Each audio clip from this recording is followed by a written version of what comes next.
Hello, good evening. My name is Michaela Chandler, and this evening's video I thought would be about the chakras. It's something I'm passionate about, and someone actually asked me for a video earlier today, so this is something I'm very passionate about, and I'm glad to be sharing it with you. I've been studying the chakras for about 2 years now. Now, I'm not an expert on them by any means. I want to take them to class in them and get to know them better. But I thought I would go ahead and do a video on them and explain them just the surface. I may do some more videos later going a little bit further in depth about the chakras, what they represent, and how to clear them. So, the first chakra is the base chakra, or the root chakra, also called Muladhara in the Sanskrit. Oh, the Sanskrit word chakra means wheel. The chakras are located at seven different points not on the body and not in the body, but somewhat outside of the body. We have several different bodies. You see, we have the physical body, which is the one we can touch, the one we can see. Then we have the etheric body, the emotional body, and the mental body, and the astral body. I'm not sure which one comes first or all that, but we do have several other bodies. The chakras are part of those other bodies. The chakras deal mostly with the flow of chi or life force through us. So, chakra meaning wheel in Sanskrit is basically a conductor of energy through our emotional body and through our physical body. A lot of the time when a chakra is unbalanced, it will show up as a physical ailment. For example, when I was younger, I closed my throat chakra. Now that's not good when you're a singer. That's terrible when you are a singer. And that has to do with creativity and self-expression. When I would get sick and actually physically get a cold or something, I would get terrible sore throats. And that's because I was repressing my creativity and repressing myself, suppressing myself. So, and I actually recently went back to that, and I was lying about something, and almost immediately I got sick, and it was a sore throat. And I came clean to the person I wasn't really lying, I was more keeping stuff from this person. And I came clean, told this person what I was hiding, and I wasn't sick for nearly as long, and the sore throat wasn't nearly as bad as it could have been. So that's one example of how the chakras can influence our physical body. So I'm going to start with the root chakra. The root chakra is located at the base of the spine. It is bright red when it is functioning properly. It has to do with our survival. It is a very primal chakra. It is also our connection to earth. It takes the energy from the earth and filters it through the rest of the body, basically. So, the functional archetype, according to, I think, Jung, the functional archetype of the root chakra is the mother. The dysfunctional archetype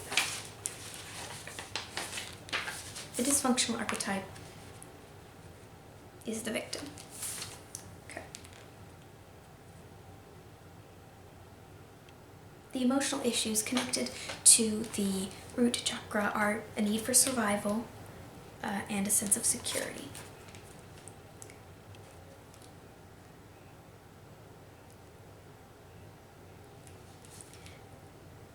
The victim, a characteristic of the victim is feeling that something happened to you. You had absolutely no control over it. Something happened to you. All of life happens to you.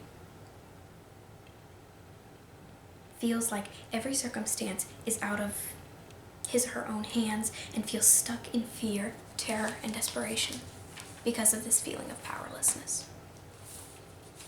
The mother is the ability to nourish and look after the life force within us. The root chakra can teach us how to take care of ourselves and helps us to integrate the feminine aspects to help us love better. The second chakra is the sacral chakra. It's located in the lower abs, about 2 inches below the navel. It is known as Hara. The root chakra is known as Muladhara. The sacral chakra is the central focus for movement and coordination. The emotional issues connected to the sacral chakra are a sense of abundance, well-being, pleasure, and sexuality. The functional archetype is the Empress. The Empress, or the Emperor, represents worldly power and earthly pleasure. He or she is proud of his or her achievements and enjoys personal happiness and all that life has to offer. The dysfunctional archetype is the Martyr. The Martyr is unable to take responsibility and make changes in his or her life, feels completely helpless, doesn't feel entitled to happiness, and will relinquish his or her own happiness for peace, stability, and balance for others, and feels deserving of suffering.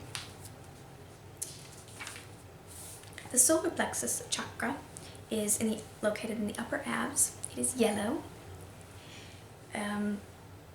It has to do with digestion, and it helps us be sensitive to the environment. So if you are an emotional intuitive, you will probably get a lot of gut hunches. This is known as your intuition, and it is connected to your gut, basically. So it's a good way to remember it. The emotional issues connected with the solar plexus chakra are self-worth, self-esteem, self-confidence, and personal power. The functional archetype is the warrior. Let me go ahead. The warrior asserts his or her own right to be the best he or she can be, and has the ability to stand up for him or herself. The warrior will use every single situation to develop intentionality and direction. The warrior feels worthy and expresses worth as confidence, healthy decisions, and a joyful life. The servant is the dysfunctional archetype. The servant will undervalue him or herself. He or she will do a job well, but is underappreciated, even by him or herself. He or she is dependent on others to acknowledge self-worth, and because of that, makes others more powerful. The next chakra is the heart chakra, located in the center of the chest. It's bright green, or it's pink, depending on who you talk to or how you feel in your body. If you feel that it's green, then it's green in your body.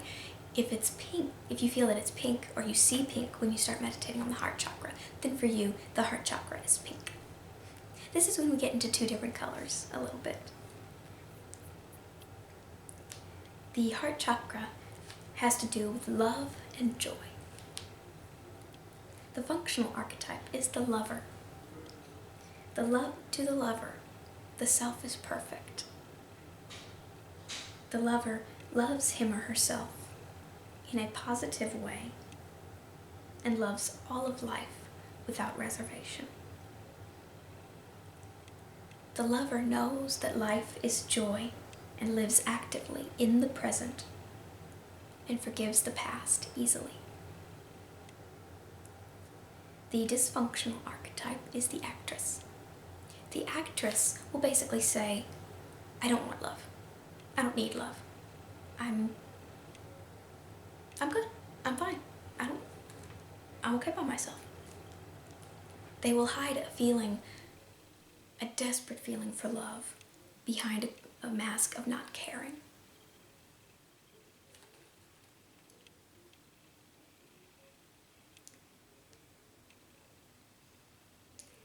The actress is incapable of intimacy because he or she will resist feeling the fears and negativity to love and to being loved. The lover only feels safe at a distance from someone else. If someone gets too close, the actress will shut down, or the actor will shut down. because that's the only way he or she feels safe. The next chakra is the throat chakra. It is the bridge between the heart and the mind. It's located at the base of the throat. It's bright blue. The throat chakra governs communication, creativity, self-expression, willpower, and truth. The functional archetype is the communicator.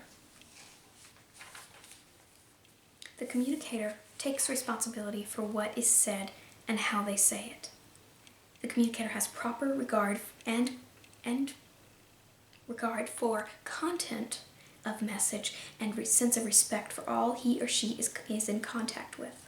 He or she will express their thoughts and feelings with alacrity and purpose. Communication is enhanced by connection to a deep core of self and inner workings of the heart and exercise of the mind. The communicator is careful not to hurt others, is sincere and backs up his or her words with action. The communicator will speak with their mind and heart. He or she is not afraid to show emotion. He or she will understand that the best things in life come from free choice and gives others the freedom to make their choices. The dysfunctional archetype is the silent child. The silent child will hide their true self away and is silenced by shame and by hurt. Feelings of frustration, anger, and violence are repressed. He or she will hold on to those feelings and does not vent. Perhaps because they don't feel safe to vent. He or she will suppress what is too frightening to express. He or she will hold back their fears and tears, believing that expressing them will lead to being rejected or punished. He or she believes that desires are not important to those. He or she believes that their own desires are not important to those who surround them. The silent child must express the inner reality and communicate their sensitivity to find release. The third eye, located at the brow, in between the eyes, or maybe even a little bit above, right about here. It's purple, and also known as Ajna. The third eye is the ability to think and discern, intuition and imagination. The third eye gathers information and wisdom from life. The functional archetype is the wise person, or the intuitive. The intuitive trusts in the inner knowing to provide guidance and answers, requires deep trust, love for life, patience, and faith. To the intuitive, everything holds promise for goodness and love. All experiences are for a higher good. The dysfunctional archetype is the intellectual. The intellectual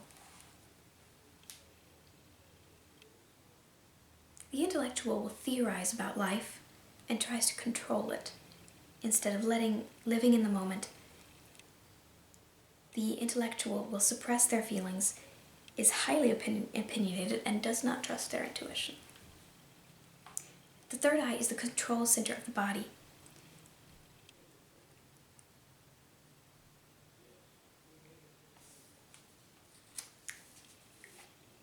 If you open the third eye, it will open you to your own higher self and will connect you to the spirit realms. It serves as a guide and as a protector.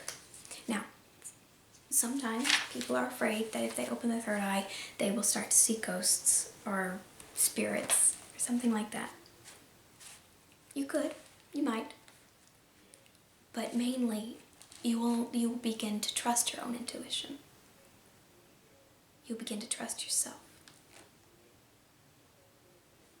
That is the point of opening the third eye. The last chakra is located at the crown of the head. It is either lavender or crystal clear white. The crown chakra governs spirituality, beauty, and refinement. The crown chakra will channel energy from the heavens down into the other chakras. So not only are we pulling energy up from the earth into the root chakras, we are also pulling energy down from the heavens into our chakras. The functional archetype is the guru.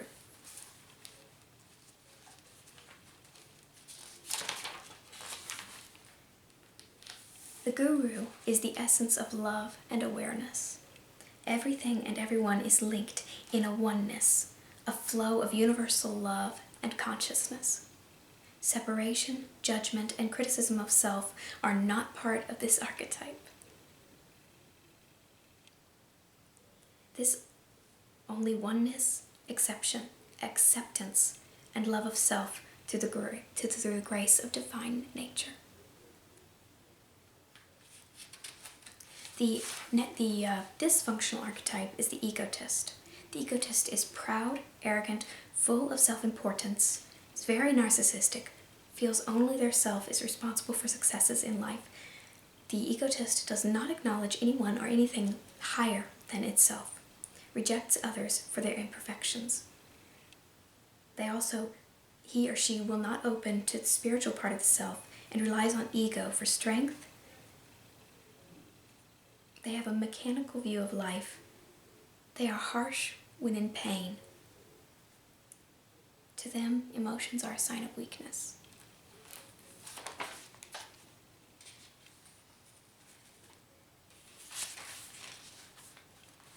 Here's a little bit more information on the crown chakra. The crown chakra will open us to the light of spirit internally connected to Source, or eternally connected to Source.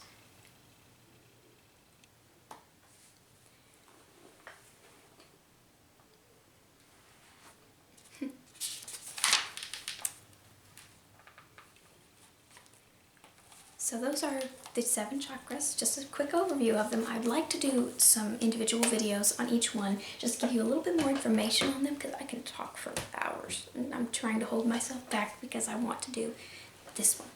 So there's a little bit of information on the chakras. I hope it helped a little bit. And now I'm going to do another video with a chakra meditation.